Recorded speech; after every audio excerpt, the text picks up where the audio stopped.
Retro Hangover is supported via Patreon by listeners like you. We do especially like to thank patrons Lyle McCarnes, Ashton Ruby, Randall Quiggle, Tony G, Stussel Smash the Milkman, Katie Quigg, Paul Ramallo, Raging Demon, JC, Megan Caruso, Mass Keaton, Andrew LaGuarri, Ozzy Garcia, The Retro Vixen, Adam from The Good, the Bad, and the Backlog, Thunderdome Gaming Society, Disc Chimera, Jenny E, Rick Firestone, Parallax Puddles, Keith Gasper, Dave Jackson, Eric Guess, Kayla Jackson, Nomad from the Retro Wildlands Podcast, Ash Events, and Alan Bingham. Your continued engagement and generous donations are deeply appreciated.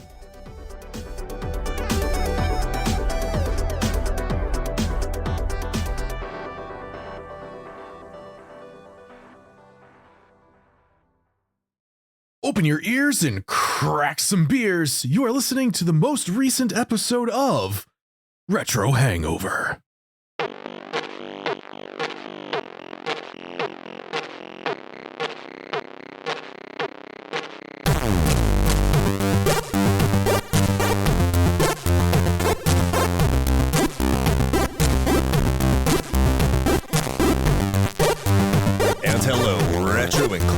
Classic gamers, welcome to the podcast where we lazily launch lower lemmings lovingly like lava. This is Retro Hangover. I am your co-host Chris Copleen with special guest ShmupJunkie, and as always, your host Shane Gun Dick Head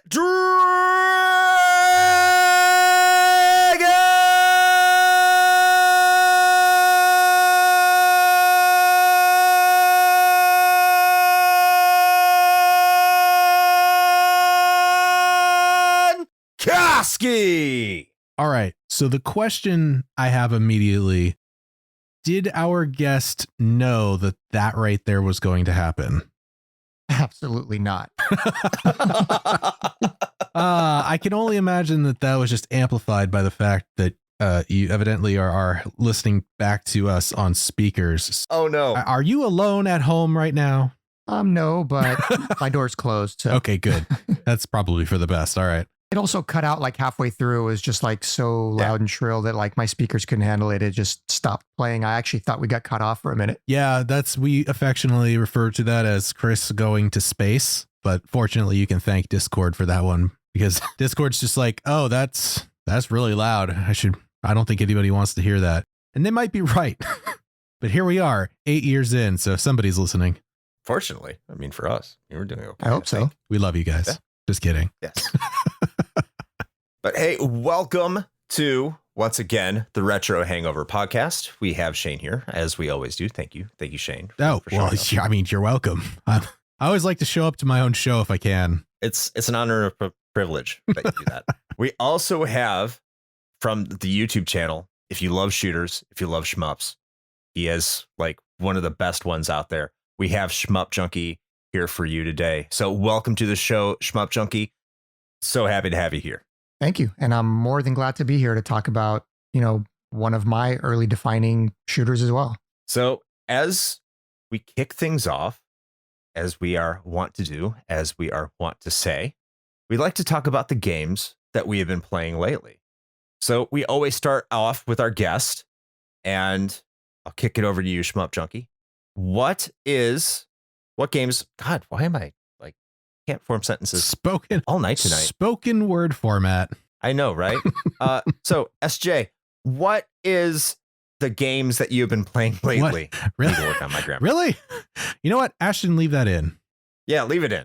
I'm stupid. What is the games, SJ? What is the games? What is the games with the skills? That's right.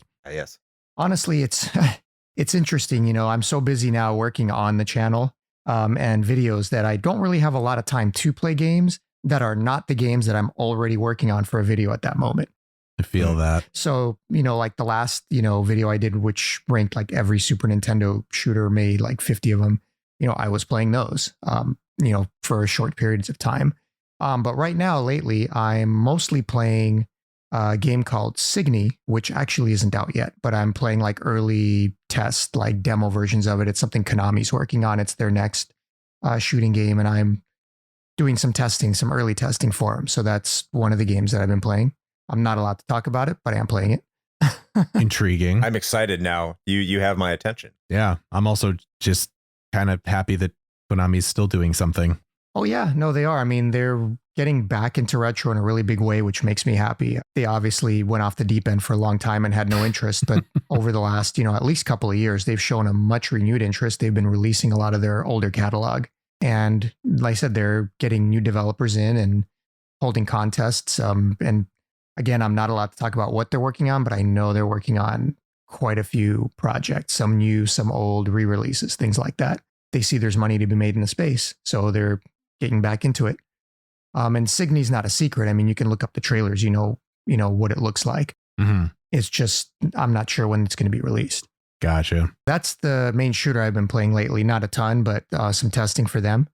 And not really topic for this podcast, but in the evenings, I usually play something else. I relax with my wife and the dogs, and we'll like pick whatever's popular. And obviously, the latest Zelda came out recently, and my wife is a huge fan of Breath of the Wild. She put in over 300 hours into the first game, if you believe it. So obviously now we're spending a couple hours each evening playing that, or at least she is, until there's something difficult to be had and she passes the controller over to me to do the fighting, and then I pass it back to her. Yeah, that's interesting. That's the same exact dynamic that my wife and I have with Breath of the Wild when we played that. She was like, I really like doing all the exploring and maybe some of the puzzles, but then the really weird physics ones, she's just like, here, you do that. And then any of the combat encounters with like the Lionels or something, she's just like, yep, here you go. Take care of that for me. Oh, especially the Lionels. Like, oh, here's a Lionel. Take the controller. Yeah, exactly. We're holding off on that one because, well, she's a high school teacher, so she's trying to wrap up the school year here before she completely loses herself in Tears of the Kingdom. So that's a summer thing. So that's impending, but I've heard nothing but good things so far. Yeah. No, it's real early. We've only put like a few nights into it so far. We're like maybe 2-3 hours, maybe like 5 hours in. So we've barely scratched the surface of it. I couldn't even comment on how good it's going to be, but so far it's, very similar to the first. Nice. Anyway, sorry it's not a little more exciting, all these incredible new shooters I'm playing, but I said if it's not a video I'm working on or something I'm testing, I'm not spending a ton of time playing other stuff that I would love to be playing. There's so many new releases that have come out that I want to be playing. I can't find the time yet. If I want to play a new game, I have to decide to make a video on it, and then I can play it. Oh, believe us, we can empathize for sure. All right, Shane, how about yourself? Oh, what about me? Well, just coming off the heels of that, I would imagine that there's not too much that I would talk about, but there are a few things. So in terms of other fairly, I would say, significant releases, I guess, depending on what gaming sphere you happen to be in, a little game called Honkai Star Rail released recently. So that's from the folks that gave you Genshin Impact. That might ring some bells if you're not intimately familiar with that. It's the folks over at MiHoYo. So I've been putting some time into that one, and I got to say it's pretty good so far. I think I mentioned it on a previous episode because that's right when I kind of kicked off playing it, but still enjoying it. It is a free to play game that for the most part seems to actually respect my time, which is unusual. Usually they like to just laden those things down with a bunch of repetitive tasks to make you do like an hour or two's worth of chores every day to keep up with things. And I think they learned from their experience with some of their previous games and pared a lot of that back. That's been nice. It's given me an opportunity to actually focus on the story more, which is actually pretty good. The writing is decent. Actually, it's beyond decent. It's actually pretty stellar. So yeah, again, if I said this last time, but if you're into pretty high quality production JRPGs and you don't want to pay money for it, you could certainly do worse than Star Rail. So that's really been the big thing. I did recently get into some Valheim with a few friends of mine. So we have been playing that together online. We've done that a few times over the last week or two. I know that's been out for a little bit, but I did not get into it at first because I thought it was just another survival game. And I'm not necessarily always a huge fan of those, but This is a little different. I like the fact that it actually has a central purpose behind everything that you're doing. So that has helped to motivate me. And of course, playing with friends always makes everything better. So yeah, been enjoying a little bit of Valheim, playing into that Viking fantasy. So that's been fun. But what about you, Chris? What have you been up to these last few weeks? Well, I've been trying to play some more of Ys 9, and I've been able to get a little bit in here and there, but my son has taken the Switch hostage because he is one of the many, as previously mentioned already in this show, that is playing Tears of the Kingdom. I can't get upset at him because he paid with his allowance, so I'm like, and he got good grades, so it's like, hey, play to your heart's content. I'll just wait on getting Ys 9 done. But I know provided that update last week, and I said I'd provide an update this time. Ys 9 is getting a little bit better. In fact, I'm starting to enjoy it. The characters are really, I don't want to say well developed yet because I don't know where their arcs are going to go. They're certainly more endearing. I'm liking the way that the gameplay goes with some of the characters more than I originally did. It's really starting to flesh out more. I don't like it quite as much as I liked Ys 8 so far. I don't think it's going to eclipse that, but it's definitely not sitting on my list of just strictly mediocre. I am enjoying it.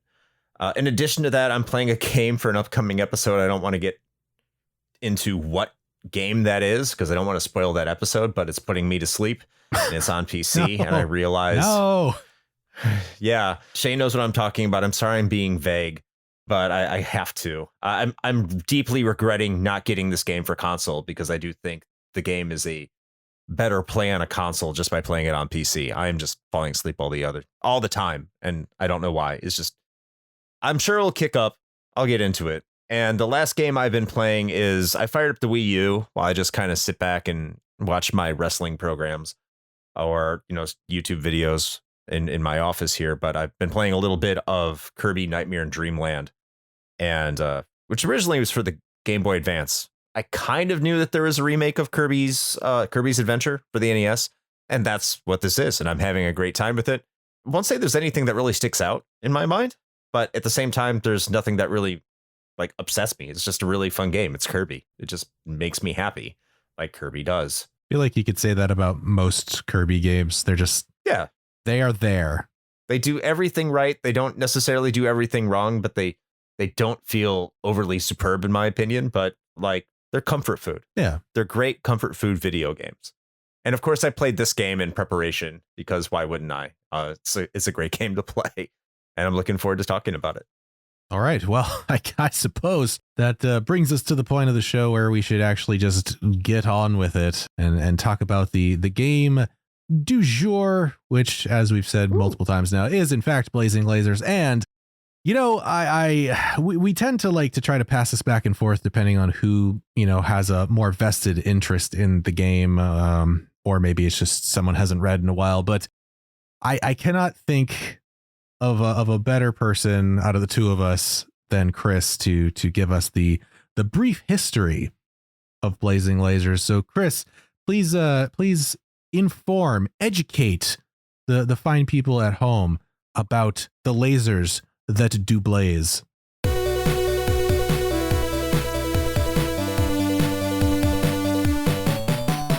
The year is 2038. It has been 13 years since the AI Chiron 5 determined that humans were no longer necessary, swiftly crushing the Gunhed battalion resistance, leaving precious few survivors in its wake. Indomitable as the human spirit is, those who remain have unearthed the remnants of a Gunhed and look to thwart Chiron 5 and its unknowable, coldly calculated plan. This is the plot of a movie aptly called Gunhed. It was released to Japanese theaters on July 22nd, 1989. You may be wondering why in the world we're talking about it. Well, as it turns out, it happens to be the inspiration for one of the best shooters of all time. To those of us in North America, we know it as Blazing Lazers.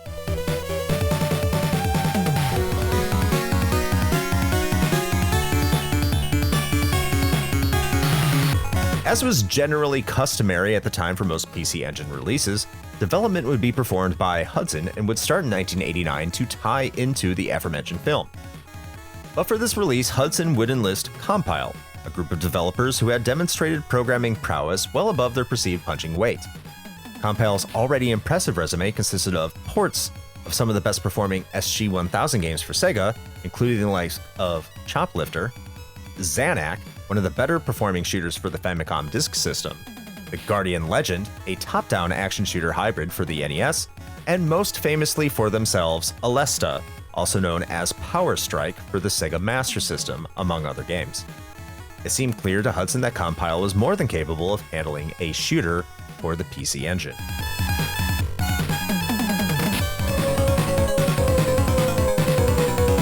The game would be directed by Matsumitsu Nitani, president of Compile, whose other efforts had included Xanac and The Guardian Legend, and would also go on to create Puyo Puyo. The game would ultimately deviate somewhat significantly from its theatrical source material, most notably replacing the Gunhed tank from the film with a space fighter. This would largely mean nothing to Western gamers, however, as all ties to the movie were severed for the North American port, since Gunhed would not seem a home video treatment of any sort in the United States until 2004.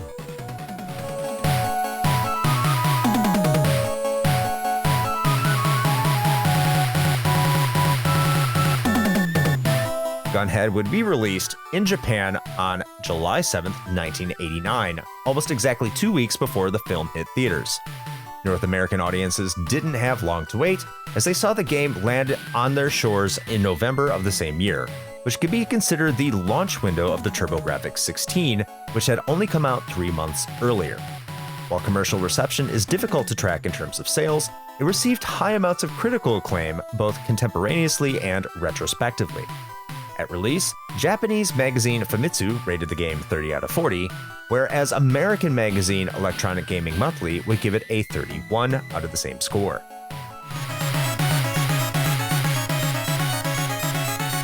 Decades later, the game would still receive positive scores from digital outlets such as GameSpot and IGN, with many finding it more appealing than other shooters of the time period. While there would be no official sequel to Blazing Lazers, there are those that include it among the Soldier series of shooters due to similar gameplay elements. However, those games were fully developed by Hudson Soft and not Compile. Compile went on to refine the Alesta series to include one of the best shooters and most expensive games on the Genesis, Musha, as well as being the main developer behind the lucrative Puyo Puyo franchise until Compile shut down in November of 2003. And that is your brief history of Blazing Lazers.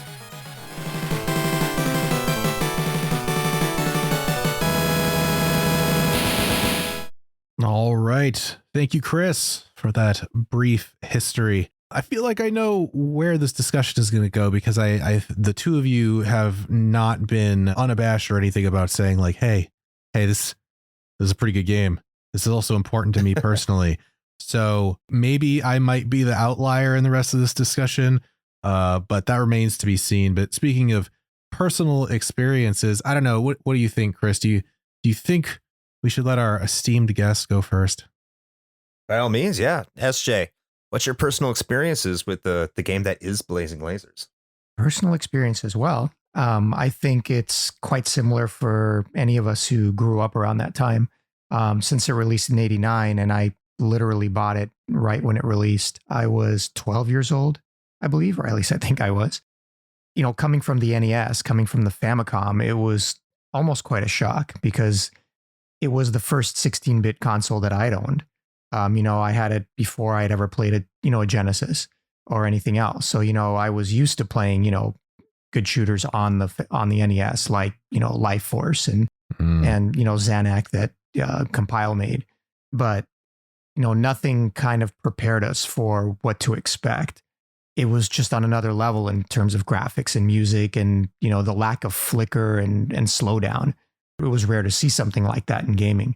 So it wasn't so much. Blazing Lazers was kind of like the first experience. You got it, you brought it home, and you start playing it, and it's like, oh my god, like this is just like next level. And then you call your friends over, and they come over, and they're like, oh my god, this is next level.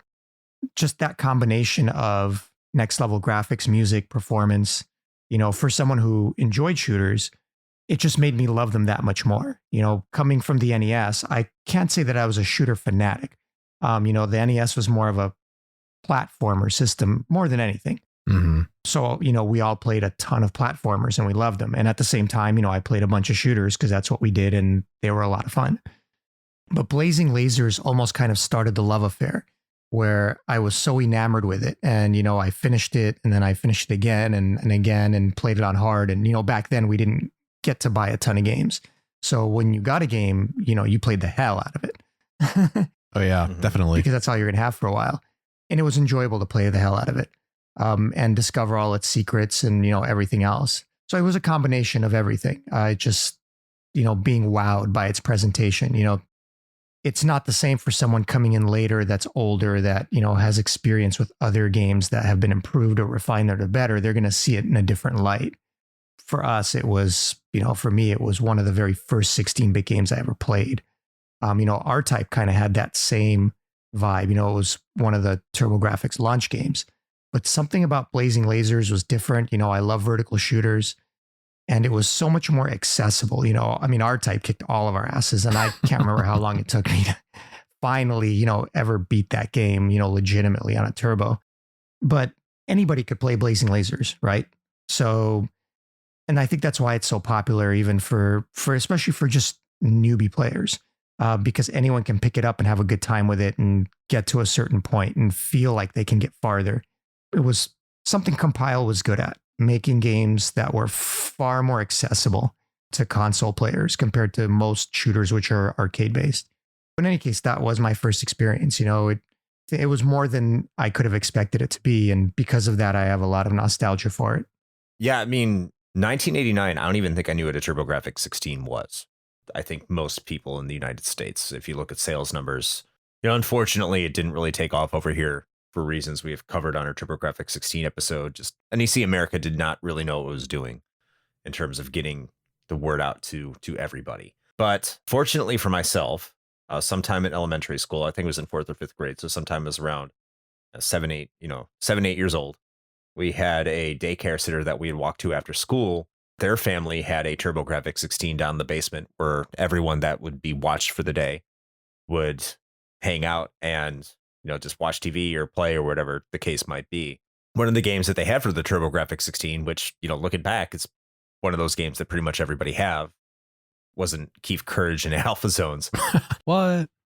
Yeah, no. It was Blazing Lasers. And it was just one of those games that, people gravitated towards. And this is before we really assigned genres to any sort of game. It was like, if a game was fun, you'd play the game.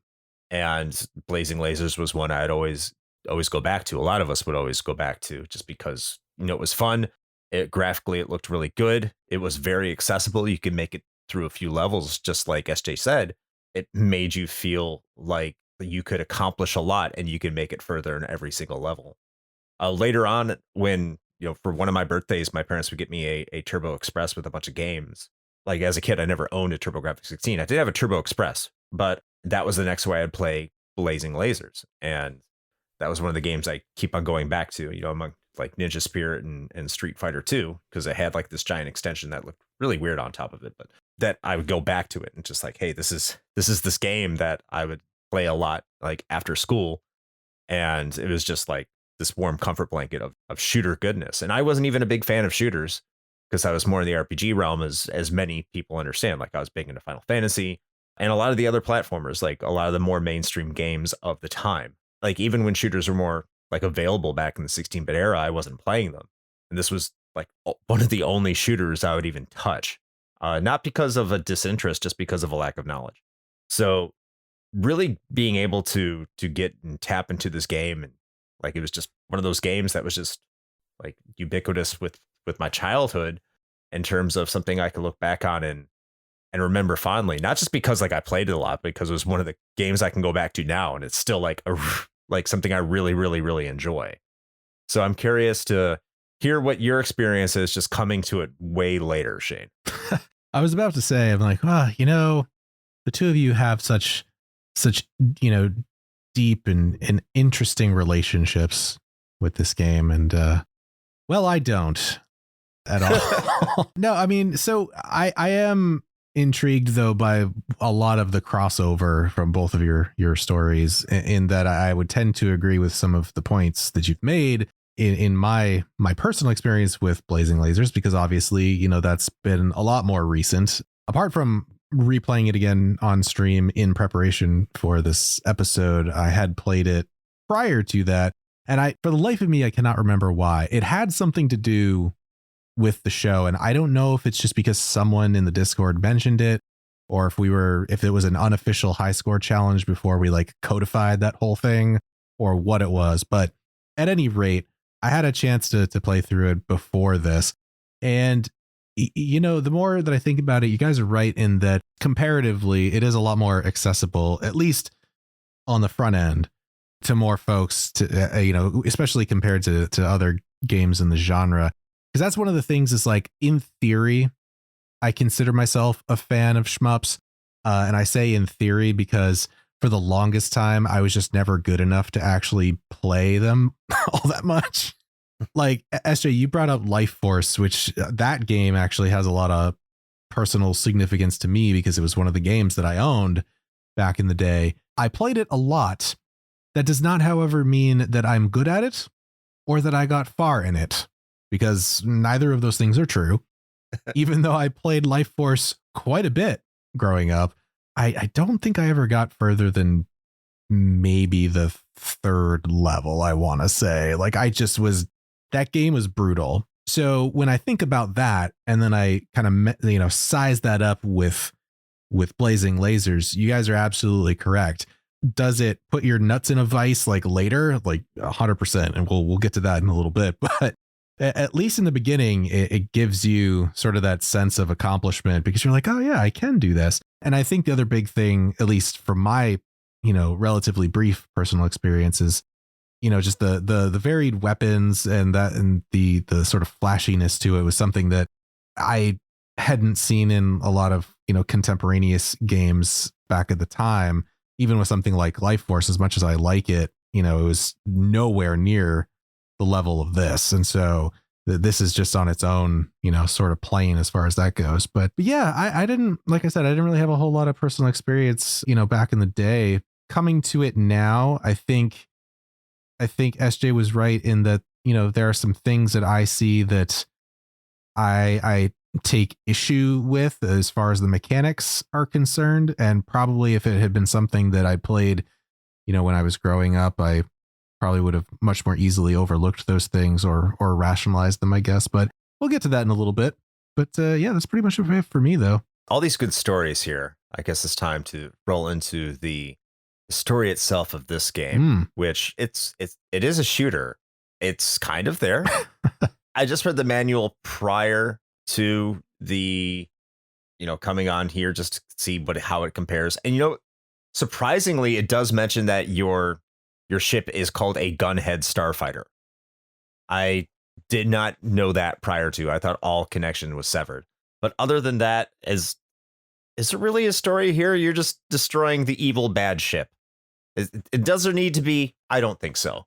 I mean, the interesting thing about that, and I could be 100% incorrect, and I am hoping that, you know, SJ or somebody will correct me if that's the case. But like, we talked about in the brief history how this is based on the movie Gunhed, but I don't see it. Like, where is that? Other than calling it a Gunhed spaceship, like the plot line of the movie seems absolutely nothing like what you experience here.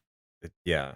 I think that they intended to tie it in with Gunhed. It just didn't work out that way because I honestly don't see it either. I mean, back when we were playing it, we didn't know what Gunhed was anyway. Sure. And I hadn't seen the movie. And honestly, now I think maybe I watched it once with a passing interest, just out of curiosity to see what it was about and what it was like. Probably have to watch it again just to remind myself if there's anything I can pick out of it that I could see in the game. But I really don't.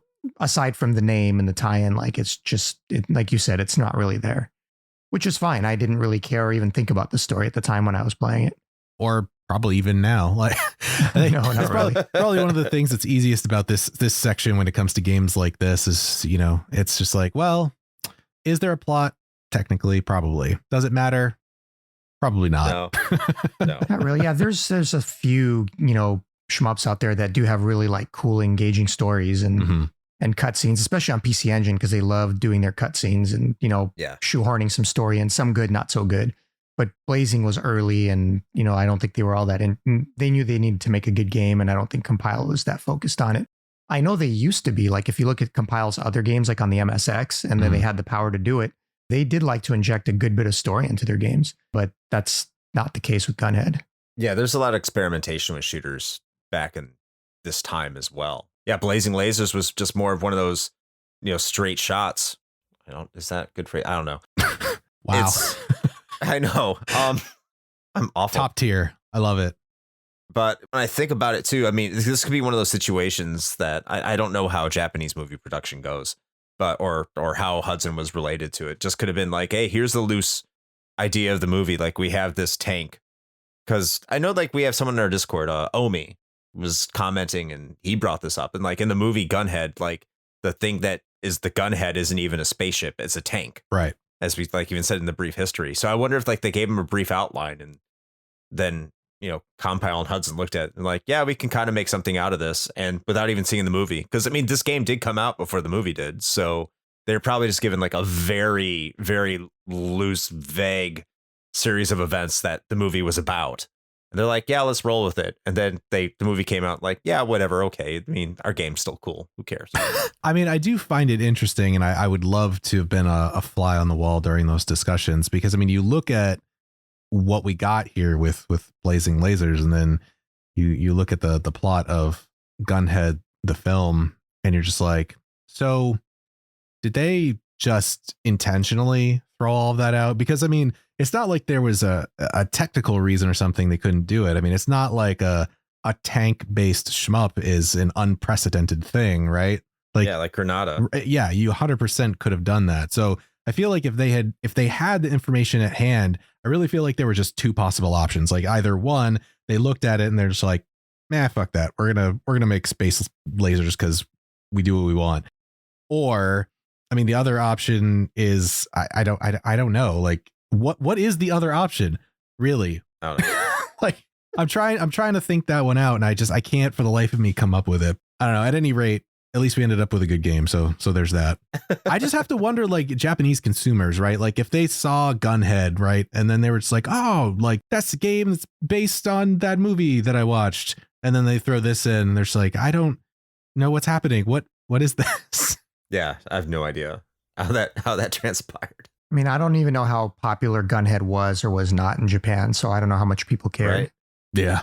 It seems to have some sort of legacy. Like, it keeps popping up. I don't know if that's because of Blazing Lasers or not, but I do see like people, and maybe it's just corners of like the weird internet or whatever, but like I keep seeing it pop up for one reason or another. Yeah, it might I was be about to say, I think that might just be a side effect of us just being terminally online nerd culture people who are also involved in like the retro game scene. I think it might be a little more niche than you're letting on, is what I'm saying. Yeah, probably.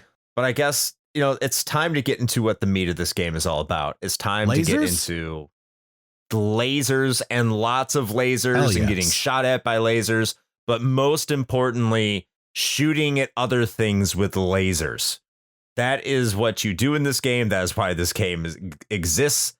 And you know what? I don't think we could have a better person on to explain this, like the basic core tenets of gameplay, like what's good, what's slightly flawed, what their impressions are, than SJ right here. So SJ, I mean, you should kick off this section. What do you think about the gameplay of Blazing Lasers? Sure. I guess, when I was playing it originally at 12 years old, we didn't think about it that way. I was just like any other kid and, kind of amazed at what I was seeing anyway. So like I said before, we weren't picking the gameplay apart.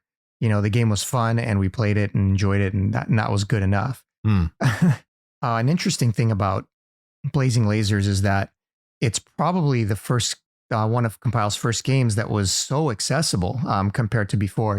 It's not like that's what they were known for.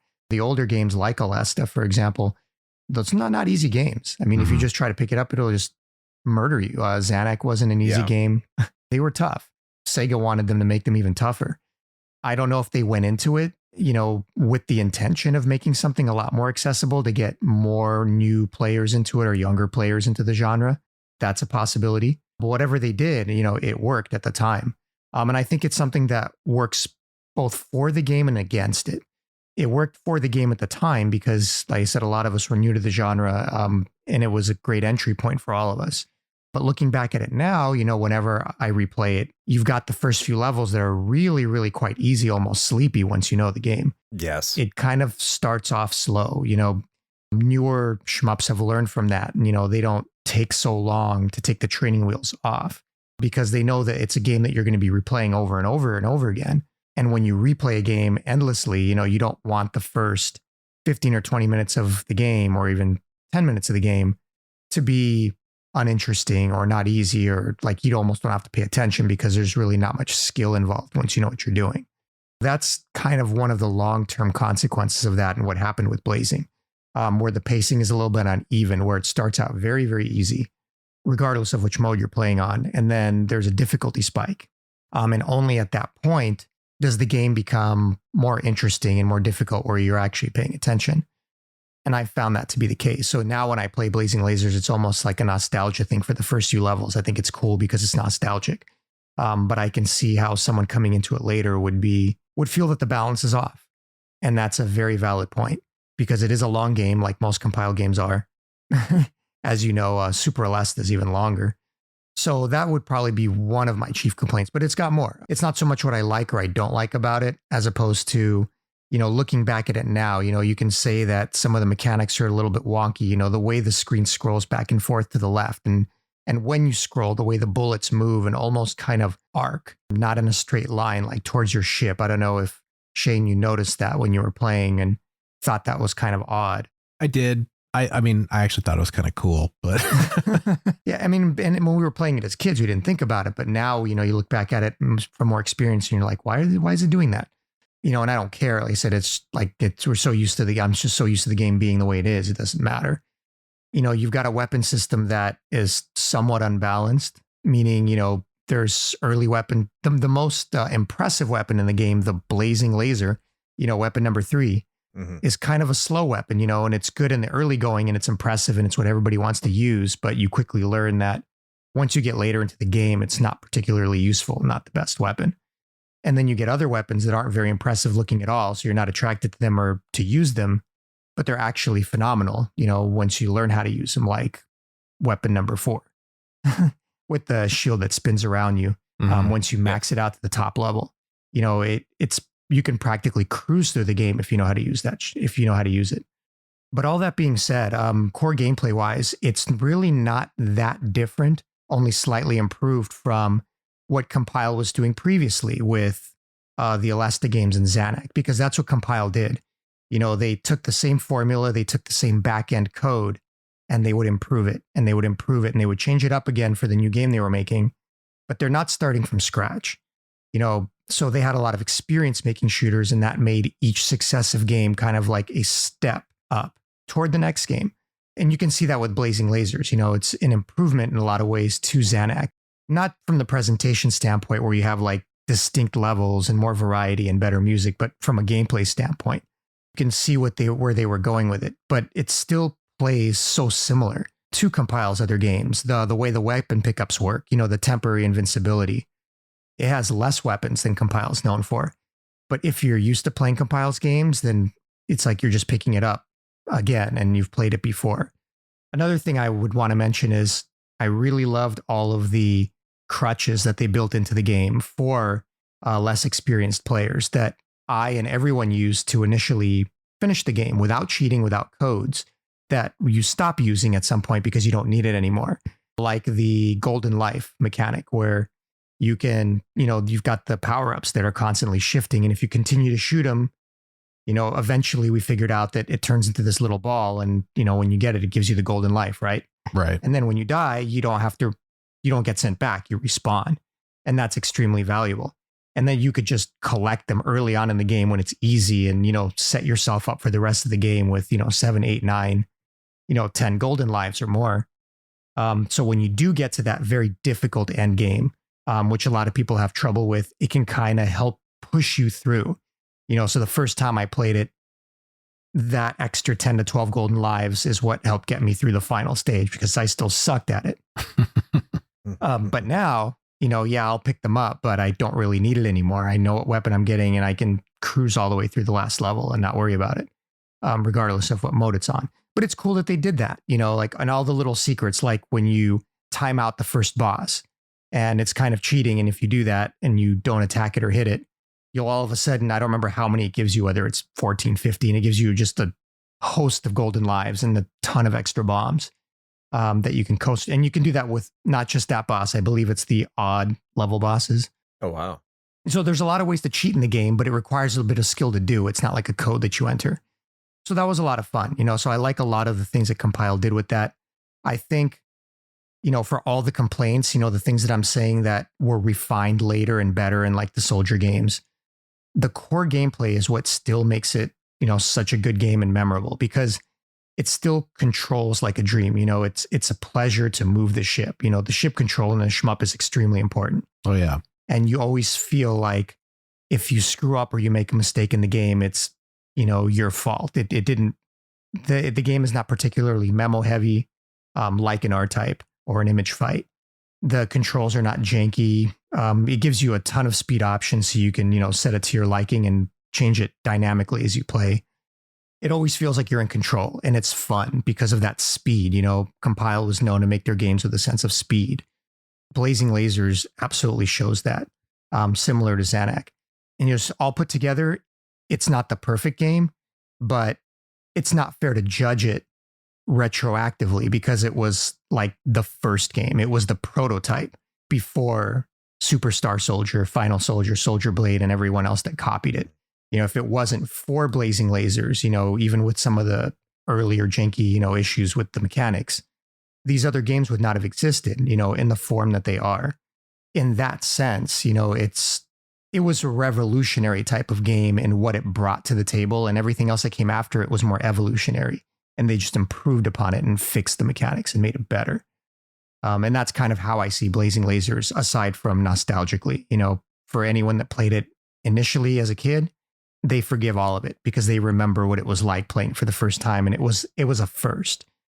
For anyone that comes in later, I know a lot of people on my Discord that have only played it for the first time, this year or last year.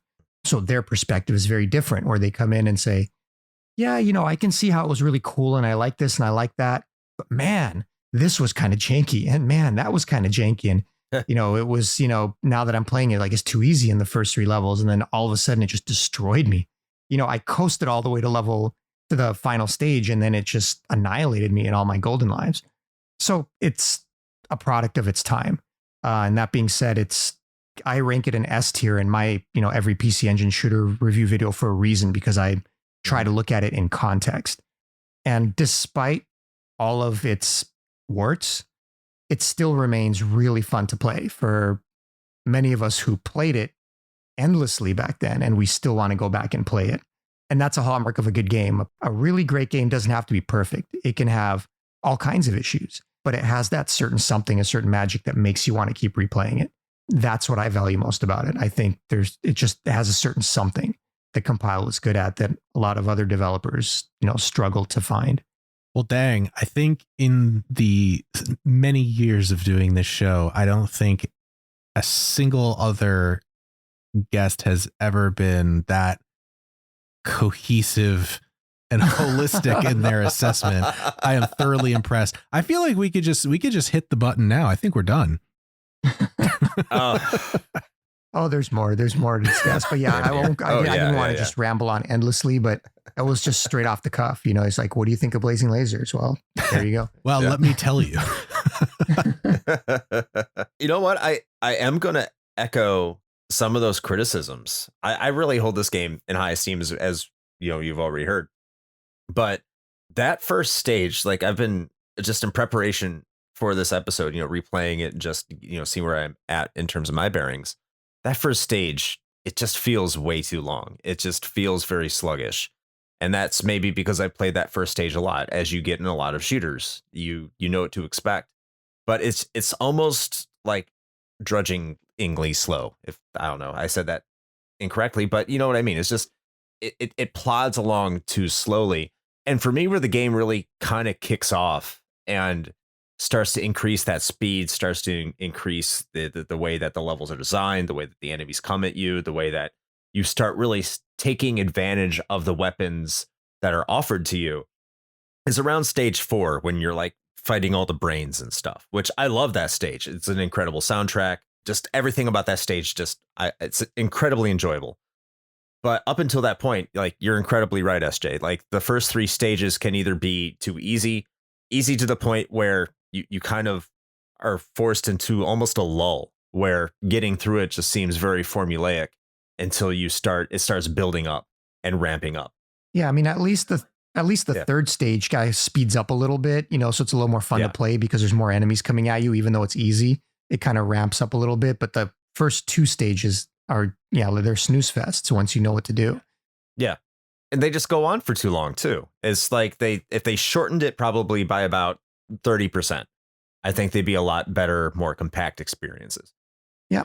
And Compile never really got away from that too much. I mean, you go way into the future, into 92, way into the future. Super Alesta has the same issue to a degree. Despite being a really good game, the stages are just very long and the game is very long.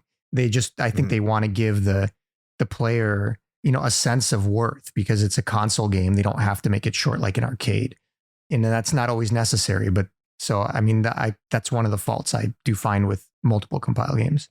I also go back to your sense of balance. When I was a lot younger, I used to like Weapon 2, but recently playing through it, I try to avoid Weapon 2 at all expenses. And this is, I think, just a general criticism of all shooters, is that a lot of them don't really make the base weapon all that good. So Weapon 1 is your base weapon. And that's another weapon I tend to try and avoid unless I just die and I just need something to pick up, and that's what's available. That's kind of a drawback. I wish that there was an advantage to it. Now, you can use your base weapon. I find that if you use like Weapon 1 and you combine it with the F pickup, full fire, I think that's what it's called, then you can do some serious damage. But that's really only something I found that I could take advantage of in certain situations. And, that's a good thing too. Like, in the later levels, you can take advantages of that. But when I start getting to like level 8 or level 7 and 8, particularly starting in level 7, picking up the shield, especially for someone who's like middling on shmups, maybe mid-low on shmups in terms of skill, such as myself, shield seems to be like the definitive pick.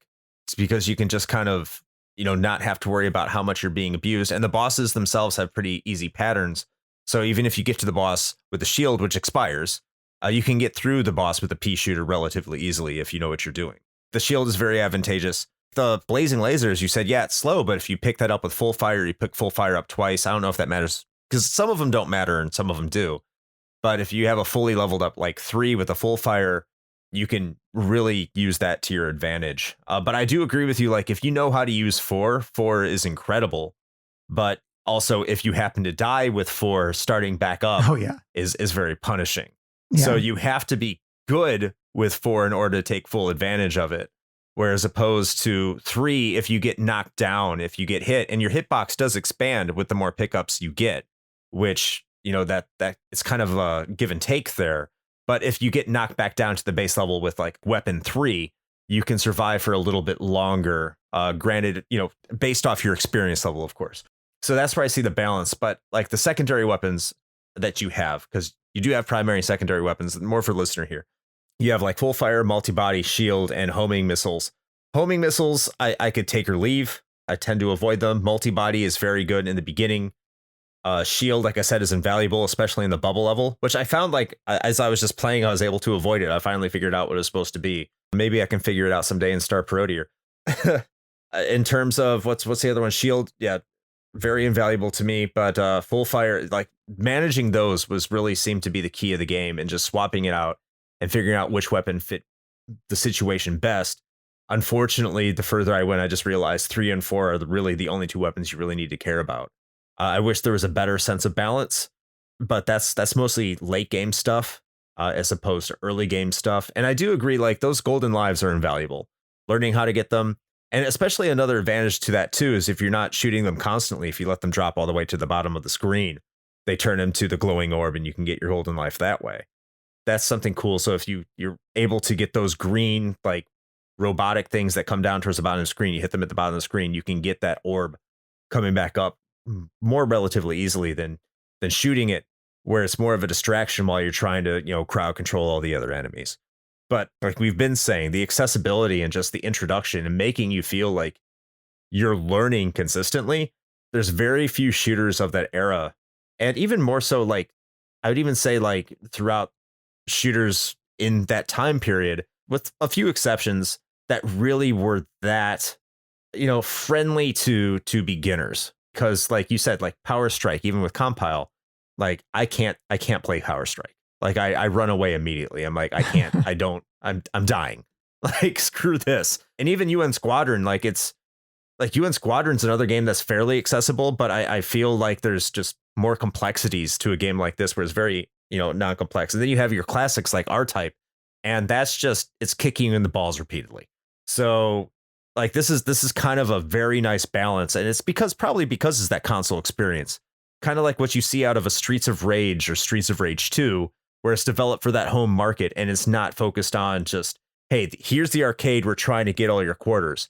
Yeah, it prolongs the experience probably a little bit longer than it should once you get really good at it, but it's the getting to really good at it that is really part of that experience as well. So once you're getting that 45 minutes to an hour. Shane? Man, I don't know. Where do I jump in? No. So yeah. So man, yeah, I think between the two of you, you covered quite a bit. So as the person who is coming to this later in life, I will say that I happen to appreciate the first few levels being a little bit easier. I'm okay with that. I can totally see what you're saying though, is if this is something that, if this is your Contra 3, which is my game that I played to death growing up and I'm unreasonably good at, it's one of the very few, then yeah, I can absolutely see why that would just be like a slog after a while. But for me, being someone who is both new to Blazing Lasers, relatively speaking, and also as someone who is generally maybe not the best at shmups, I appreciated the training wheels for the first few levels. I will say though that I think the criticism is fair, that it kind of just like slaps you right upside the head come like level 4 or so, because it's a very stark difference. And also I would tend to agree that the shield is really what got me through that, or at least the first part of that level with the bubbles. Like that's the thing with that level, right? Is like, if you can get through that first part, that's brutal. But once you get through that, it becomes noticeably easier. Truth be told, even though I kind of preface this a little bit, I think at the, towards the outset of the episode, that I was going to be like the one dissenting voice or whatever.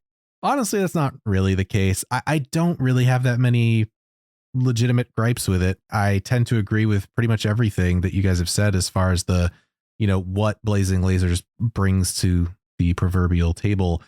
I enjoyed my time with it. I mean, I will say it is definitely supremely frustrating at points, but I mean, what good, shmup isn't, I guess. They're difficult for a reason. And, but the clip from the stream definitely proves that. I was yelling at the missiles for a little bit there. I might have gone a little bit off the reservation for a bit, but that's okay. But yeah, I mean, it's funny because I think it's totally valid to say I've certainly fallen victim to this on a few occasions. And then I've been on the other side of this too, where it's a game that we've talked about that I've had a lot of very personal connection to, that has been like integral to my childhood or something. And I'll be like, no, you don't get it, man. Like, you had to be there. So I've been on both sides of it, and being on the latter side of this particular equation, I'll be honest, I did not initially appreciate the fact that this game is as smooth and pretty much 100% flicker free as it is. And it wasn't until the two of you brought that up that I really stopped and thought about that and realized how big of a deal that actually is. Because being someone who played a lot of things like Life Force, that was just a fact of life, no pun intended, that the flicker was just there. It was a part of the game. The slowdown was there. I mean, I will argue, as someone who's kind of shitty at these kind of games, largely speaking, the slowdown maybe was helpful at times, but that was just a fact of life. But the fact that that's just not here in this game at all is something that is noteworthy and absolutely should be praised. And I did not give it enough credit for that until just now. Yeah, I mean, the gameplay is super tight. Only major gripe that I had with it, and it's what actually put me off from Blazing Lasers, at least on the outset, was the weapon system. And that's just because I didn't understand it at first. I was thoroughly confused because in pretty much any other shmup that I've ever played, and that is not an exhaustive list by any means, it's always been a case of like power up good, pick up, power up, pretty much always, right? Like, this is a good thing, you should try to get it. This game doing this thing where it's like, well, you don't have as many different options. You've got like 4 weapons, but if you pick up the number 3 and you were using the number 2, then you swapped into number 3 and you go back to, square one with it and you have to level it up. I didn't know going into the game that is how that worked. And you know what? I'll be 100% honest. That's on me. That's on me. Like, I probably should have read the damn manual first. It's so accessible for you, the manual, everything. Yeah. Well, like I said, that's on me. And that's fair. Yeah. I just jumped into it. I'm like, yeah, it's a shmup. I know what the fuck to do. Like, I'm just going to go in and shoot things and pick up thing, make stronger. Cool. Got it. And then I get in there and I see these numbers floating around and I'm like, well, okay, bigger numbers usually means better. So I'm just going to pick up 4. And then it just kept changing my weapon. And I'm like, what is happening? And I stopped playing because I didn't understand it. So once I got my head wrapped around how you're supposed to do that, it was a much better experience. I will still say I'm not the biggest fan of it though. Like, I don't necessarily like having to dodge power-ups in addition to dodging the myriad other things trying to murder me on the screen. I'm not sure that I'm the biggest fan of that particular setup, but that's largely a personal thing. So yeah, and that goes way back to Compile's earlier games, and they used to have a ton of weapons, so they simplified it for Blazing Lasers. You back in the original Lesta Power Strike, you've got several or more. 1, 2, 3, 4, 5, 6, 7. I forget almost how high it goes. Some are great, some suck, and there's just endless weapon types. And they even base their rank of the game on like what weapon you have and how powerful it is. So when you have a much more powerful, better weapon, like the enemies get more aggressive. Blazing Lasers doesn't really do that. If anything, they simplified it, and it's still a little bit complicated to kind of wrap your head around initially. It doesn't explain it, and you have to read through the manual to kind of understand it. And, that totally makes sense. And we hit on that too, that the weapon system isn't necessarily all that balanced. Right. Once you know it works, then it works.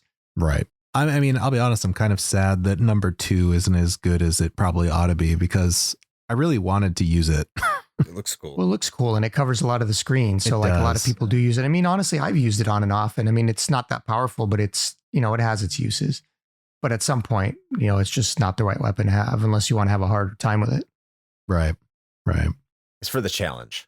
That's why you use 2, is just to see if you can do it at some point. Be sure to only run. There you go. Now, there you go, Chris. Now that you've actually, beaten it legit on original hardware, now you should do a challenge run. I did say that like the pea shooter, it sucks just like in almost any shooter I've played. Like you try to get away from that relatively quickly as possible. Mm-hmm. But the pea shooter is powerful. So like even with weapon 4, like the pea shooter is what you're using as your weapon attack. And if you're using it, if you're on target, if you're, shooting the area you need to attack, like the basic pea shooter is relatively effective. It's just you have to be a more skillful player in order for it to be good. So that's one of the problems that you get with a lot of those pea shooters. Yeah, that also in a weird sort of semi-tangential way also just kind of reminded me of another thing that's not even necessarily a detractor, but it's just an interesting thing to note that, part of it comes down to just getting the experience with the game. Because like one of the things that I came across in my most recent playthrough, right, is I was really relying heavily on the full fire number 3 for a pretty good chunk of the game. And that was mostly at Chris's recommendation, which was a good one.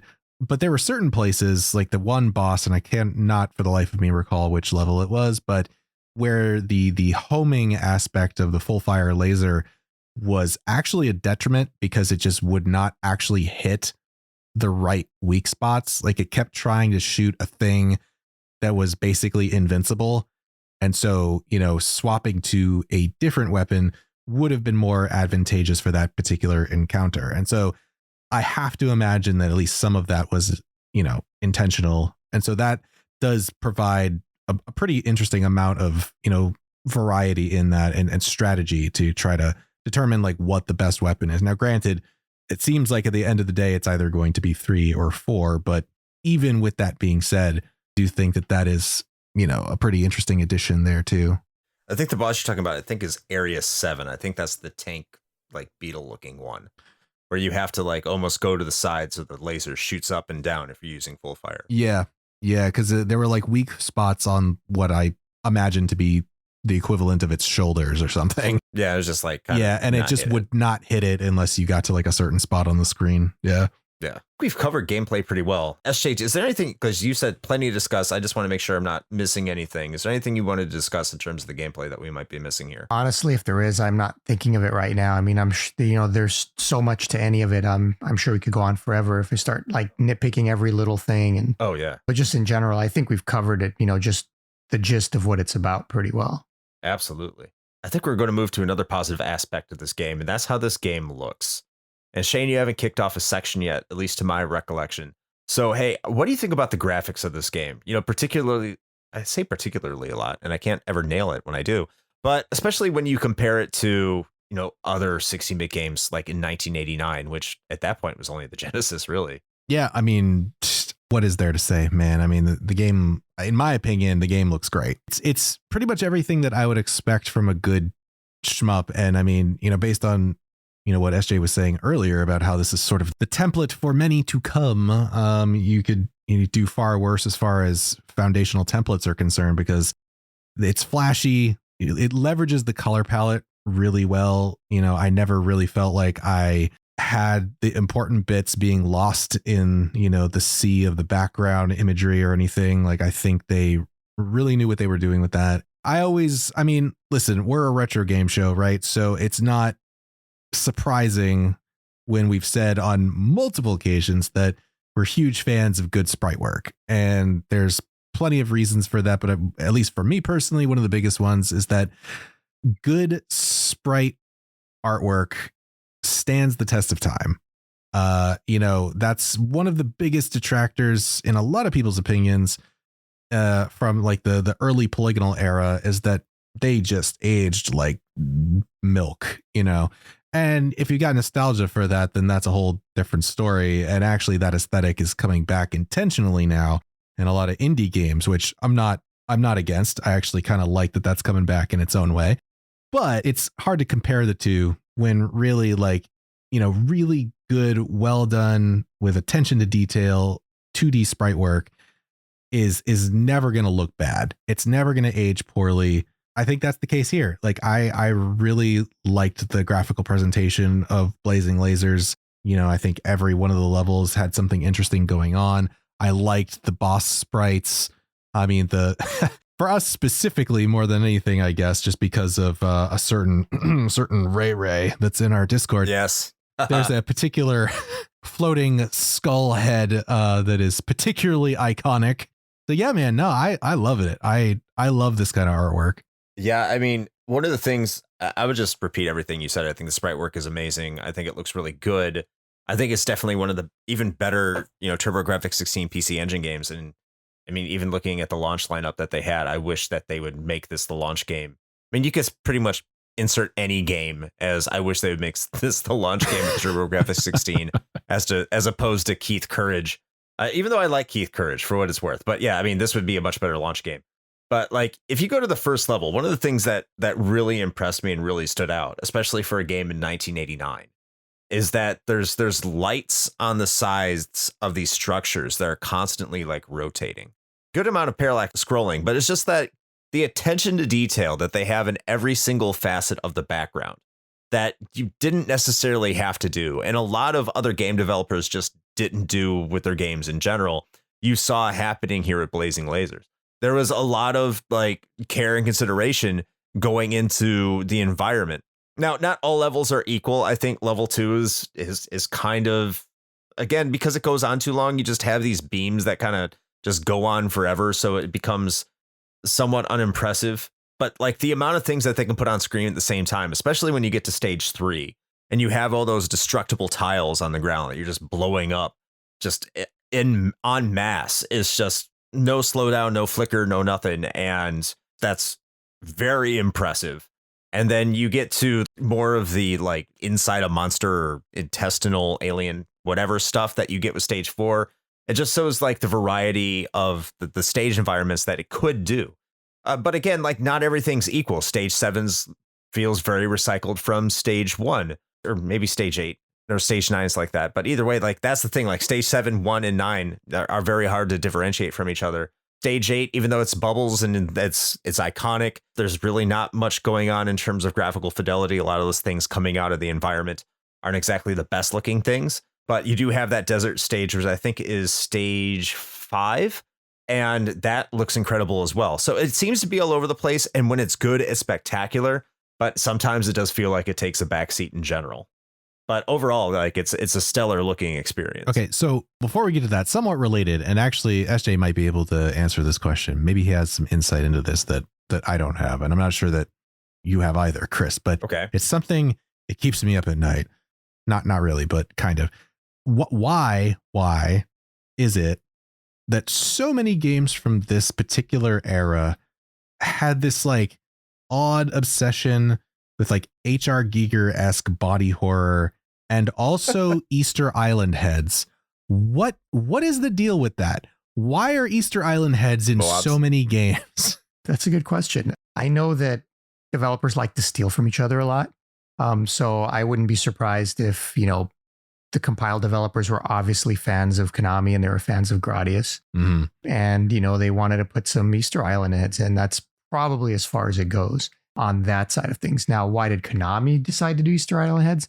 That's a different question. I'm not sure if they saw it somewhere else. But once somebody starts it and it becomes like a trope, then everybody starts copying it. Right. It's the same thing with Aliens. I think a lot of those developers, they would, they were big fans of Western cinema and they would just go to the movies and they would enjoy it and it would give them ideas for their games. That was very common. A lot of people at early Toaplan talk about that. They'd go to the movies and they'd see something that influenced them. Apocalypse Now influenced Hishizami that they made, which is Flying Shark. And it's a common thing. So it's not surprising at all that, you get H.R. Giger-esque type, designs and Easter Island heads and who knows what else. And a lot of it really comes down to, hey, we all went for an outing to this movie and it gave us all these cool ideas and we worked them into our game kind of thing. That's fair. I mean, the Easter Island head thing, maybe a little less because I don't care so much about that. But I will say I would like to have more like Alien H.R. Giger inspired things in gaming. I feel like it's been long overdue. There have been a few. Scorn just came out, which is like unabashedly exactly that. But it's weird because like these are these things you think about, right? Like after you've grown up and you look back on your childhood and you're like, wow, that explains like a lot. And this is one of those. Wait, what? No. Like just like influencing what you end up liking, like as far as like art or like film or whatever. And like growing up in an era where a lot of the games that I played had like, even in a game where you didn't necessarily expect it, had these like very alien inspired or horror inspired things or especially body horror. There was a lot of biomechanical stuff that made its way into like this era of gaming. And it's just interesting looking back on that and seeing like, oh yeah, no, that actually explains a lot. But anyway, side tangent. Well, if you love body horror, definitely or not body horror, but just unusual things of that nature, definitely check out the Cho Aniki games if you haven't played those. I have. Oh, I have. I introduced him to that. He had a great time with that one. Yeah. Only on PC Engine. Oh, we played on the Saturn. Oh, that was the later one. Yeah, that came afterwards. Mhm. There's Choaniki and iChoaniki originally on PC Engine. And then later, yeah, they had the Saturn one, which kind of took it to the next level. Yes. But overall, how do you think of the graphics for Blazing Lasers here? Wow. I kind of mentioned it originally when we were talking about my personal experiences. Just, I look at it nostalgically as it was such a jump. You were both already saying, coming from the NES, we weren't used to seeing that level of detail in the graphics. And sure, there's plenty of, later CD games and turbo games that looked better and improved upon it. But it still holds up. There's a level of artistry in the pixel art that's nice. There's a lot of movement and detail in the backgrounds. There's a lot of variety. For me, knowing Compile, they take a lot of pride in the performance of their games. And an important part of the graphics is how they perform despite the graphics. You won't find any games of theirs that don't perform nearly flawlessly. And they look down on a lot of games and developers that didn't take the time to pull that off properly and prioritized graphics over actual gameplay. So it's not just so like what you were saying with the blocks in level 3. It's not so much how good it looks.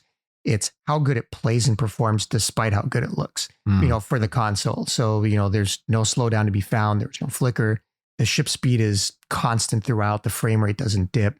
They proved that time and again on every console, while continuing to up the graphics, with Musha on the Genesis and how amazing, that game looks and all the effects that they pulled off, and it still performs flawlessly, and then, they went to the Super Nintendo that everybody dogged because of how, slow it was and how many, games had so much slowdown, and then they did Super Alesta, and again, it performs flawlessly while looking as good as it does. They said, well, we can do it.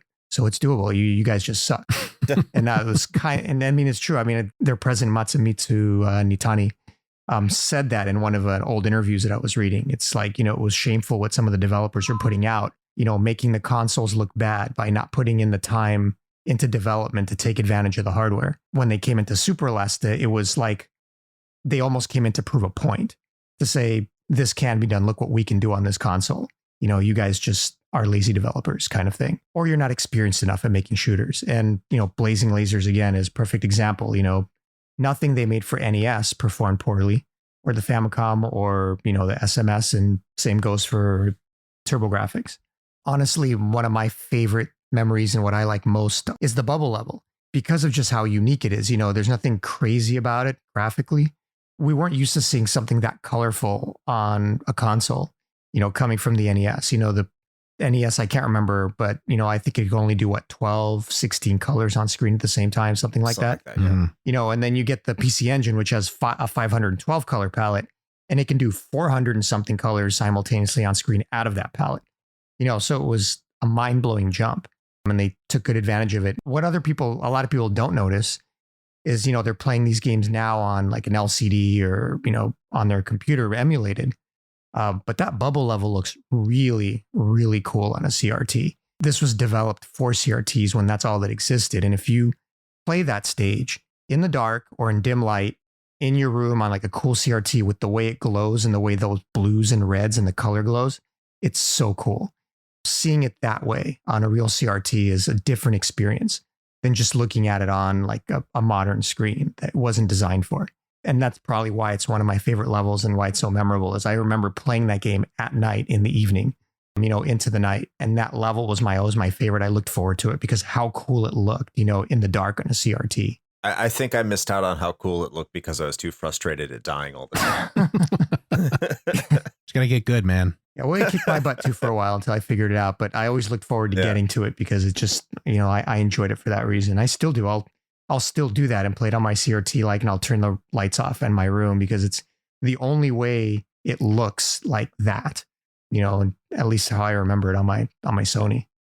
Yeah. And the funny thing about that too, is that I've seen similar discussions before where people are just like incredulous about that. They 100% do not believe that something could look better on, a CRT. And then you have like these side-by-side comparisons to sort of prove that point, that ultra crisp presentation is not always the best thing, especially when something, as you mentioned, was developed specifically for that particular medium. Yeah. Something gets lost in that, where a lot of sprite work. If you're looking at it now, you can see all the individual pixels and everything, and you're like, this doesn't look that great. But then if you put that on sort of that, warm sort of like semi fuzzy glow of a CRT, suddenly all those pixels sort of blend together in a way that was very, very intentional. And overall, the presentation ends up being that much better. And it's interesting, that you bring that up, because like I said, I've seen that pop up a number of times, and it's something that can be hard to describe if you weren't there, or if you're not able to like kind of see that difference. Yeah, and another strength of CRTs is their black levels. They have a contrast and a black level that, modern displays are just now or recently, in recent times, have even begun to equal. Mm-hmm. There's a benefit to these like basic black backgrounds that existed then that don't so much exist now on an LCD. Again, when you have the lights off and you're watching it on a CRT and that background is truly black, like black. And then you have those blue and, pink and red, bubbles superimposed on that. It just makes them pop that much more. Oh yeah. Where it doesn't so much on a modern display, that's what they were known for. So you get games with these kind of seemingly basic, boring or black starry backgrounds, but it looked a lot better on a CRT than it does in a modern display. I will say my only regret with the TurboGrafx 16, because I don't have a CD attachment for my TurboGrafx 16, nor do I have a turbo booster. So the only way to play this on a CRT for me at the moment is with RF, which, by the way, it looks really good out of a TurboGrafx 16 for RF. Yeah, the Turbo had a good RF and it had a good composite too. Yeah, it looks like if you go anywhere and people say, "Oh, RF is trash," and I do understand it's the lowest quality video signal that you can get. Like coming out of a TurboGrafx 16, I thought it was going to be a lot worse when playing it recently, and no, it still looks good. It really surprised me about how good it looks. I wish I did have composite, a way to play it that way. Currently, I just don't. But like, I'm not sure I really need to substitute. It definitely does the job. Oh God. Yeah, I mean, look, I'm playing on an RGB modded Duo, and imagine what that looks like. But yeah, when I was 12, I was playing on RF too, and back then it looked great to us. Even though it was still a poor quality signal back then compared to what they had in Japan with SCART. It's not like everybody was using RF. It's just here in the United States, we were unlucky enough to have RF and composite shoved down our throat. And, we never saw a SCART, and we didn't really get that level of video until at least S video or component. Right. Yeah. I was going to make the comment about that too, because that was my experience with that. Was like, SJ, you mentioned that earlier I think it was about the graphics specifically, where you're just like, yeah, when you're a kid, you don't give a shit about like graphics necessarily, or like the fidelity of the graphics specifically. I should clarify that, or like the gameplay mechanics or whatever. Like if you're having fun, that's all that matters. And it was the same thing with that, where do you know how long I played things like the Super Nintendo on just a basic ass like RF cable? I didn't know any better. I didn't know any different. I was just like, yeah, this is how you hook up a Super Nintendo. Like daisy chained that shit through your VHS. Man. Yeah, exactly. I mean, I will say, even as a kid, I was just like, man, this is such a pain in the ass trying to screw this thing onto my TV all the time. But yeah, no, we didn't know any better, and we still thought that this stuff looked amazing. All of that to say, clearly think things were better back in the day. There you go. That's our old man soapbox moment. So we're going to the last section here in terms of presentation, in terms of the music and sound direction. I'm just going to be brief. The soundtrack's really good. It's a shooter. Why would it not be? Standout tracks for me in this game are definitely stage 1, 4, and 9. I think the rest of the soundtracks, I mean, I don't want to make it sound like they're bad. They're not. But the rest of the tracks in this game are just kind of, for a shmup, average. But, for a shmup, that's still really good. I'm going to repeat myself again, but I can't really complain. Even the sound itself, I do like the sounds. There's a really good audio cues. I wish there were audio cues when your enemies fired lasers at you sometimes, because those lasers can come out of nowhere and they can be fast and they are deadly. But in terms of how you get hit, like when you get downgraded, you hear that ting, unless you know that, yeah, you have get hit, because sometimes those bullets can be hard to see. if you're not paying attention to everything. It does let you know, hey, now you're getting There were downgraded. plenty of times when that happened in my playthrough. But for the most part, it's really good. Sound direction's fine.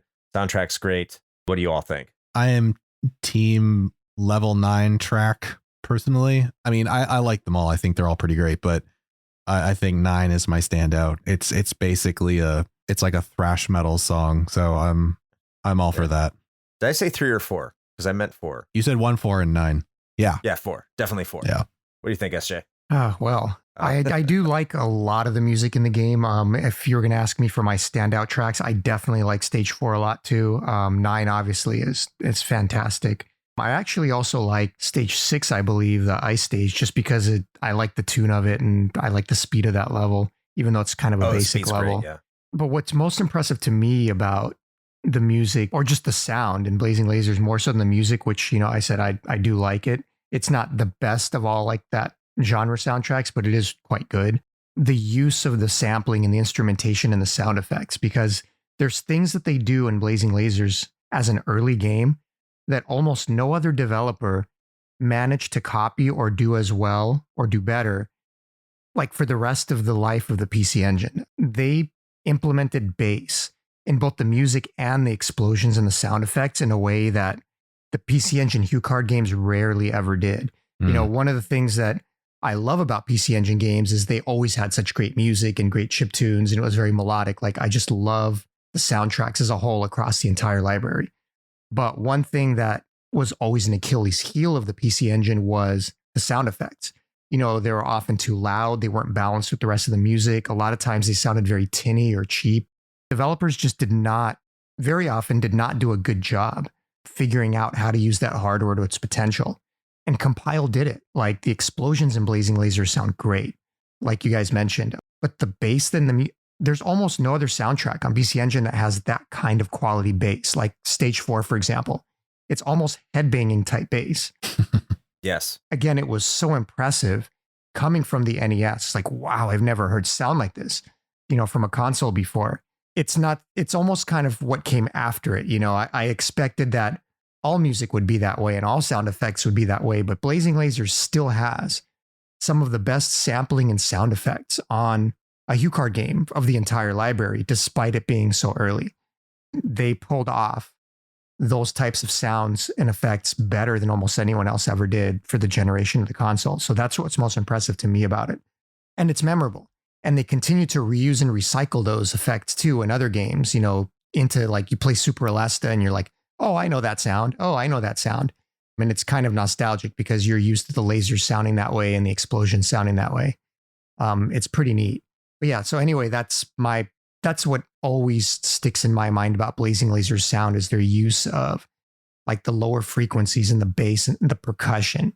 I think that's the word I was looking for. The music and the sound effects have a level of percussion that consoles never had, and most PC Engine HuCard games didn't have until, CD came along.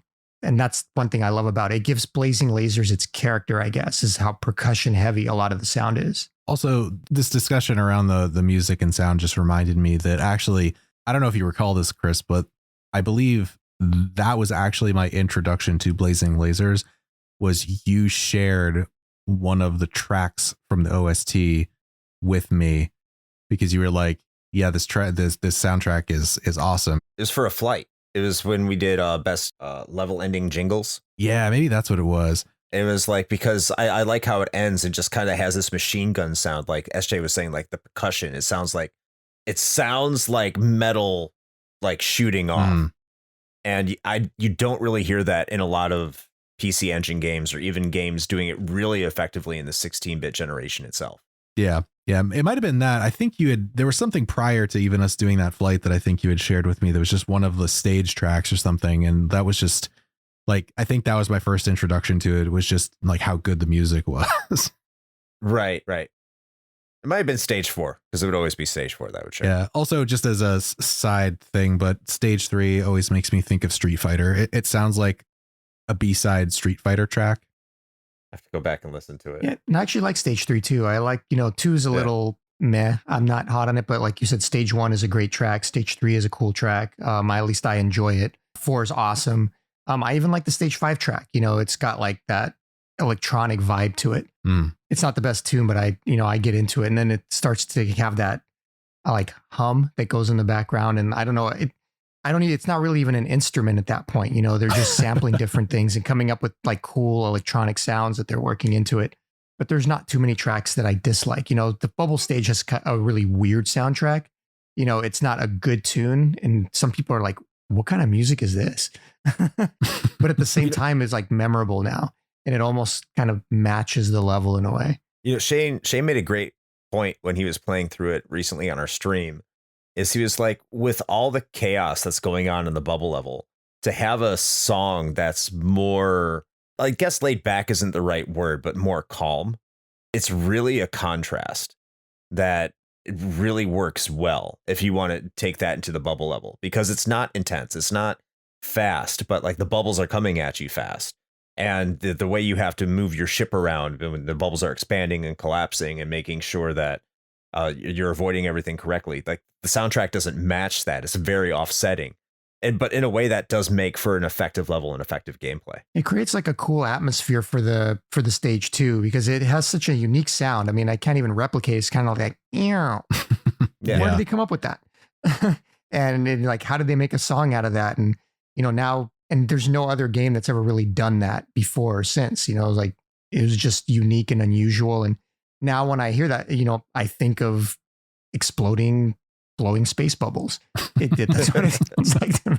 All right. So I think we've covered most of the miscellaneous just through our conversation anyway, in regards to like the movie, how it relates to Compile, what other projects have been going on. But there's any sort of fun facts or random trivia that you might have, SJ, that you just like off the top of your head? That's really what the miscellaneous is for. That's a good question. Yeah, I kind of mentioned a little bit with like the secrets that they baked in with the odd bosses and being able to time them out and, getting a load of like extra lives and things like that.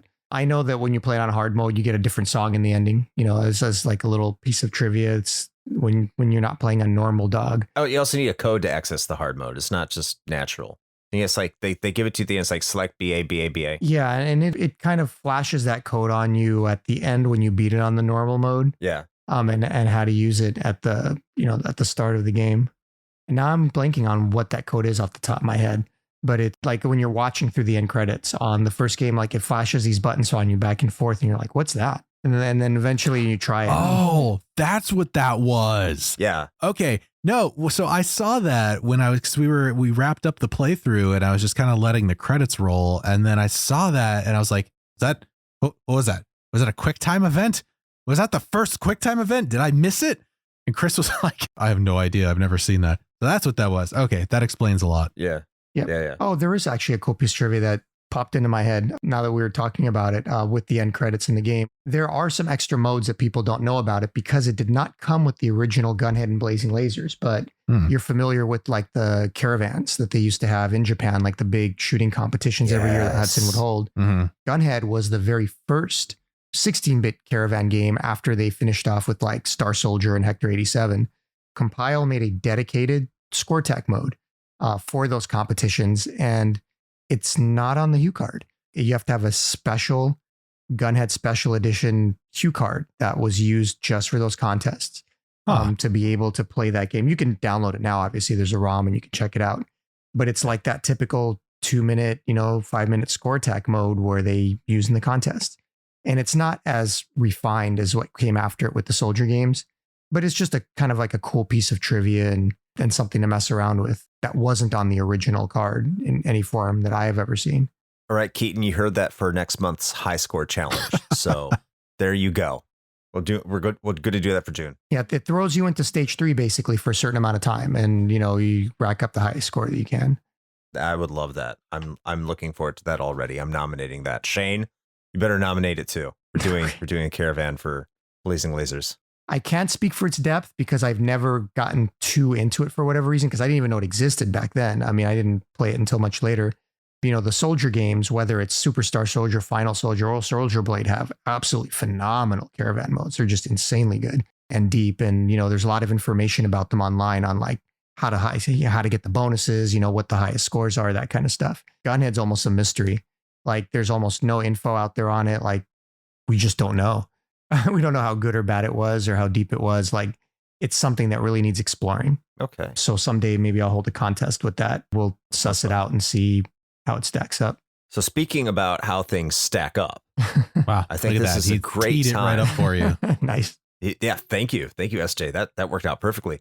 We can talk about whether or not this game holds up today. As customary, myself and Shane will go first, and then our guest will give the final word. Shane, do you want to kick this one off? Sure, I can do that. Does Blazing Lasers hold up today? Without pontificating too much, I'm going to say, you know what? Yeah, it does. Listen, we talked a lot about accessibility, right? And it's one of the things that I think causes people to shy away from shmups is just that sort of assumed difficulty curve. And it's definitely not that it's not present here, because it is. And like you said, when it hits. But I think it does a pretty good job of onboarding people who are maybe not, as familiar with the genre. And, I'm definitely in that camp. So like I said before, I appreciate that it does that. There's a reason that it's held in such high regard by most people who are familiar, with the genre as a whole. As SJ mentioned, it is sort of like the template for a lot of what came afterwards. And is it rough around some of the edges because of that? Sure. But, by and large, like I said, even though there were definitely moments where I was losing it a little bit and maybe wanted to throw a controller, overall, as far as shmup experiences go, this is definitely worth the time. So yeah, I would definitely recommend it, especially if you're someone that, has gotten into the genre and maybe hasn't gone back and played, some of the older titles. You could definitely do a lot worse. I would argue that maybe in some cases you would be hard pressed to do better if you're talking about contemporaries and things like that. So yeah, I absolutely think it holds up. I'm going to say, yeah, it absolutely holds up today. This is more of a gateway shmup in my opinion. Like, this is what you would do if, like, there's this YouTuber who constantly has a shooter crack pipe, I think. And if you would hit the shooter crack pipe, this is the entry drug in order to do this. Thank you for using that term that I coined 2 years ago. There you go. This is what you do. And this is a fantastic game if you're into the retro palette. If you're listening to this, I'm assuming you're listening to our show. I'm assuming that you are. Like, if you're on the fence about shmups, because I know a lot of people are on the fence about shooters. They're rather difficult. It's rather inaccessible. This is the kind of game that will get you into shooters, or at least will let you know whether or not you want to continue to pursue that genre. Because those first 3 levels will really ease you into it and will make you want to get better and better as you struggle through levels 4 through 9. Because you're going to struggle initially if you haven't been playing a lot of them. But for the more initiated and dedicated, like, there's some challenge at the end of the game. If you've never played this game before, just overall, it's an ease in kind of game. I won't want to say easy, because it's not, more towards the end, but it is a game that will definitely ease you in and has that difficulty spike that you will experience, and it'll be a lot of fun. I know I feel like I'm rambling at this point because I'm just trying to fill in words to say yes, because I do feel this game definitely holds up. It's my favorite shmup of all time. It's my favorite shooter that I've ever played. So I'm not going to say no. We've discussed the criticisms, but to me, it's the perfect shooter to just get into and play. So that's my piece. So over to the YouTuber that talks about the shooter crack pipe. SJ, what do you think? Well, it's like you said, the gateway shmup is a perfect term to describe it. It's what got a lot of people hooked on the shooter crack pipe. If you're a beginner or you're a casual player, you're not someone that's really into shmups, then absolutely it holds up. I can say that from anecdotal experience because I've introduced that game to so many people over the last, few years. And for the vast majority of them that have not really been into shooters or shmups or not played anything on the TurboGrafx before, they really had a good time with it. I rarely had someone come back and say, oh, no, I didn't like that game. I couldn't play it or I couldn't get into it or whatever. It was always a very positive response. And, these are younger people that have never played it before or played the TurboGrafx and aren't necessarily shmup fanatics. So it holds up in the sense that it can still have the effect The same effect on modern players, new modern players, players that are new to the genre that it did back then. It still does the same thing. And it got them into shooters. I had a lot of people play it, and all of a sudden, once they played that and enjoyed it, they're like, okay, what can I play next? I want to play something just like it. I had so much fun with this. What do I play next? Well, how about Soldier Blade? How about, XYZ? It definitely holds up in that sense. If you're an experienced shmup player, you're someone that's already playing cave games and bullet hell and things like that, and you're into that more modern type, it's hard for a lot of them to go backwards. I've seen that too, because they're already indoctrinated into what they prefer in a shmup and, playing modern shmipes. They're experienced players. So it's not that it doesn't hold up in their sense. It's more that it's, they've kind of left it behind and it's a little too simple for them to go back to and have too much fun with because they've already progressed so far and they're not going to have a nostalgia for it. But again, that's not here or there. It's more of a niche viewpoint because, again, shmups, especially difficult shmups and bullet hells, are much more a niche than anything else. Blazing Lasers holds up as a game, period. Not a shmup, but just a game that anyone can play. Someone younger can play and pick up, and that would get them into the genre that they would enjoy that much. So obviously I wasn't going to say no. I was going to say yes, it absolutely holds up. It's been improved. It's been refined. There are much better versions of it now, but that doesn't mean that it's still not one of the best of its kind and still great for entry-level players. So I still recommend it to a lot of people that are not confident playing shoot 'em ups. This will definitely put them on the right track. All right. Well, there we have it. I guess it's unanimous then. As if there was any question. No. Well, I suppose with that brings our Blazing Lasers discussion to a close. So first and foremost, we always want to thank our most esteemed guests. So SJ, thank you for joining us here. It was an absolute pleasure. Oh, you're welcome. And I always enjoy talking about these games, so I'm happy to do it. And speaking of you talking about these games, we always like to make sure that our guests get a chance to plug what it is that they do out there on the internet. So where can the folks at home find your content? It's funny. No matter how many times I get asked this question, I've never become very good at plugging my channel or myself or what I do. It's just not something I think about or do very often, I guess. I'm a YouTuber, I guess they call it. I make videos. I specialize in the genre of shooters, shoot 'em ups, shmups, whatever you like to call them.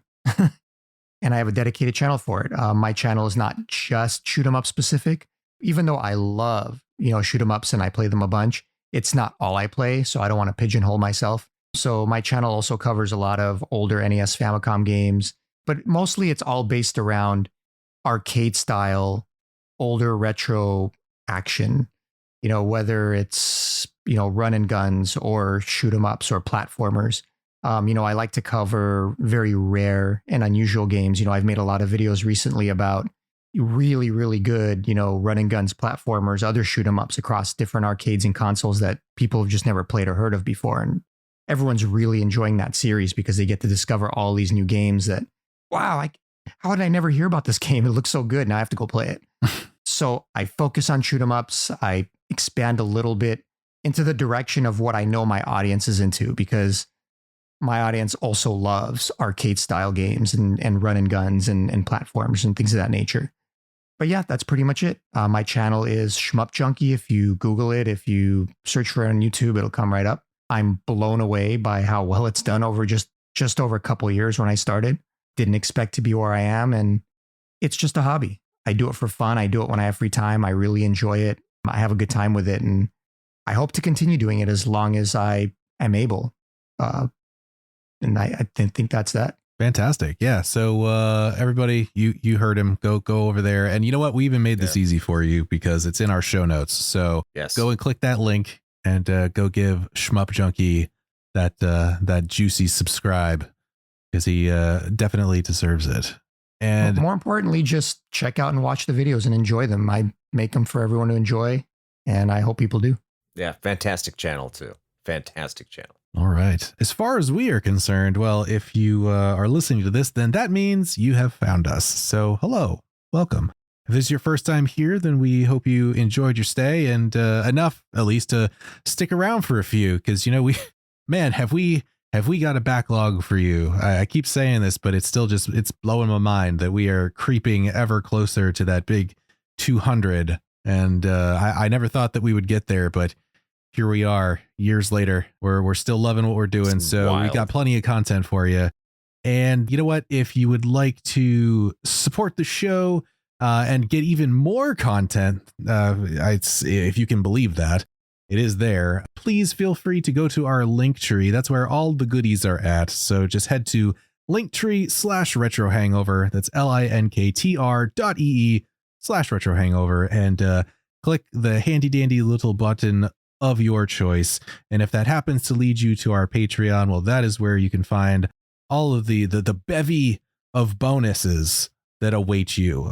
We have several years of bonus content there at this point. It's just waiting for you right there. So for as little as $1, you can get in on that action, and we would, of course, be forever grateful. And for those of you who do not do that, we love you too. It doesn't matter, because I can tell you what, we're not in this for the money. That's for damn sure. So we're here because, just like SJ, we love what we're doing. So if you're just sticking around and listening to what we've got for you, then we love you too. And we've got plenty of other things for you. You can check out our socials. That's all there at the link tree. You can check out the YouTube channel that we have, where we post the video versions of all of these podcasts, as well as the VODs from our Twitch streams, which Chris is, as he is in fact want to do, going to tell you a little bit more about that. So Chris, what do we do over at Twitch? Yeah, if you head over to twitch.tv/retro hangover and you happen to just have nothing going on at 9 p.m. Eastern time on Sunday nights, hey, we'll be there at that channel at twitch.tv/retro hangover playing a game. Who knows what you might run into? You might see me rage quitting Super Mario Brothers 3, or Shane just yelling at missiles following him in blazing lasers. I did nothing to them. Getting scared. I maintain I did nothing wrong. You did nothing wrong. However, they wanted to do wrong to you. Really so did. It all balances itself out at the end. But you can see these experiences if you head over to twitch.tv/retro hangover at 9 p.m. Eastern time on Sundays. So we hope to see you there. Back to you, Shane. Lovely. And you know what? I think that might be the best sell for our Twitch channel that you've made so far. It's just like, hey, you know what? You literally have nothing better to do. We are there just waiting for you. Well, in any case, probably about time that we hit the big old red button on this one and call it a day. So until next time, play with your Gunhed joysticks.